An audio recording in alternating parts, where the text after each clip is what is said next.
Then, sir, I come to the question of deficit financing. That is a question which worries us all.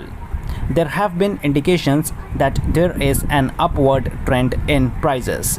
We are concerned about it and we are quite aware of the dangers inherent in deficit financing if it is not kept under proper control.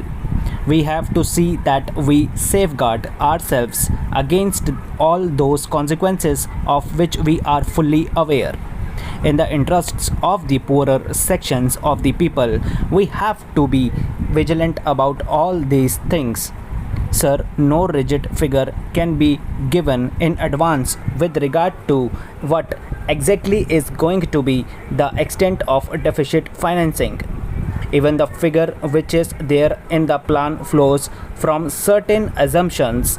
For example, there will be a certain amount of increase in the production and the purchasing power which is going to flow into the hands of the people as a result of all these development programs will be mopped up and so on and so forth. Sir, if those conditions are fulfilled, I am quite sure that deficit financing even at that level will be quite feasible. But if those conditions are not fulfilled, then deficit financing alone is not going to help matters, and in that case, it will certainly hurt. After all, sir, to switch over from the status of an underdeveloped country to that of a developed country is a different process, and therefore we have to attend to all these things. The essential thing is to increase the production, especially the agricultural production, because without that other things cannot succeed and all our industrial programs etc. will cease to become real. If the very agricultural base is weak, other things cannot be fulfilled. Therefore, we are presently giving a great deal of thought to the question of agricultural production, and it will take me some time to explain why the targets were originally low and how we are trying to raise them and why this thing is happening overnight. In fact, it is not happening overnight because so many things had to be given further consideration. Then another thing which I would like to refer to at this stage is about regional disparities. There is a good deal of feeling about it, and I share that feeling myself that there is a great deal of inequality. I am quite sure that the actual results in terms of agricultural production are going to be somewhat higher than what we have thought of so far. Therefore, all these things will have to be done by the government fiscal and monetary measures, and also any apparatus that has to be set up for the purpose of controlling and curbing the inflationary tendencies. While that we will have to be done, there is a duty on the people also. Development at this rate means necessarily that more money is going to be put in the hands of the people, but all that money should not be spent. If that money is completely spent, there cannot be any saving, and if there is no saving, there cannot be further investment, and if there is no further investment, there cannot be further development, and without further development, there won't be any additional income to be distributed. Therefore, restraints have to be there. These will have to be either voluntary, or democracy will have to impose restraints on itself in a different way. We will have to carry the message to the people, not that they should tighten their belt, but let them have some restraint for the time being so far as increased consumption is concerned. Then there is the question of the anti-social elements. Here again, it is possible to educate public opinion to deal with them in a social way apart from what the government can do. About government may not be able to do very much, but people can do that. It is on these lines that we have to face these problems of the economic development of the country. Suggestions were made about resources, ways in which we can increase our resources. All these things are before us, the various ways to increase, enhance our resources in a manner that other harmful consequences do not follow as a result of the pattern that we want to develop, that people do not suffer. That is, it should be a just pattern, an equitable pattern. There are various suggestions, but I do not want to go into them. Maybe in the form in which they were presented, we may not be able to follow them, but there may be other ways of getting the same results, and they are going to be tried. Then there is this special important aspect of foreign exchange resources. Here too, the stress laid by honorable members on this aspect is very helpful.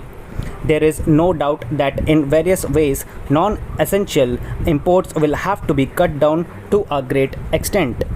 As you are aware, sir, under the Constitution, from the last date on which the resolution was passed by either House of Parliament, the proclamation for the administration taken over by the President would continue to remain in force until the 24th October 1950. Now, this resolution has been brought forward for purposes of continuing the administration by the President in Travancore, Cochin for a further period. In effect, according to law, the further period would be fixed 6 months, but sir, in view of the reorganization of states and the emergence of the Kerala state from the 1st November 1950, it is a matter for consideration as to whether a new resolution or a new proclamation will be necessary, and the tentative advice that we have received is to the effect that when a new state come into existence from the 1st November 1950, there will have to be a new proclamation issued by the President. If a new proclamation is to be issued, then naturally the effect of the present resolution would be to make the President's rule valid for a further period of 1 week only. Whatever it is, sir, under the Constitution, it is necessary that every time after 6 months, when the proclamation is to be further extended, any opportunity should be given to the honorable members of the two houses so that they can know how the administration is being carried on and how it has been carried on during the last 6 months. This would enable them to consider the question as to whether it would be advisable or necessary to extend the period of the proclamation by a further period of 6 months. It is for this reason, sir, that a provision has to be made in the Constitution in consonance with which this resolution has been placed before the House, in order to enable the honorable members to understand how the President's rule has been carried on. A pamphlet has been published which gives the information relating to the last 6 months. Now, sir, when the President took over the administration, naturally there were certain problems of a peculiar nature. I am not dealing here with the political problems, but only with the administrative problems as they exist there. There was the problem of procuring food grains from the surplus states. After the advisor took over charge, naturally he had to devise certain measures for purposes of bringing the administration to a very high level of efficiency. That is the reason why the advisor issued a statement immediately after he arrived in Trivandrum on the 20th March 1950.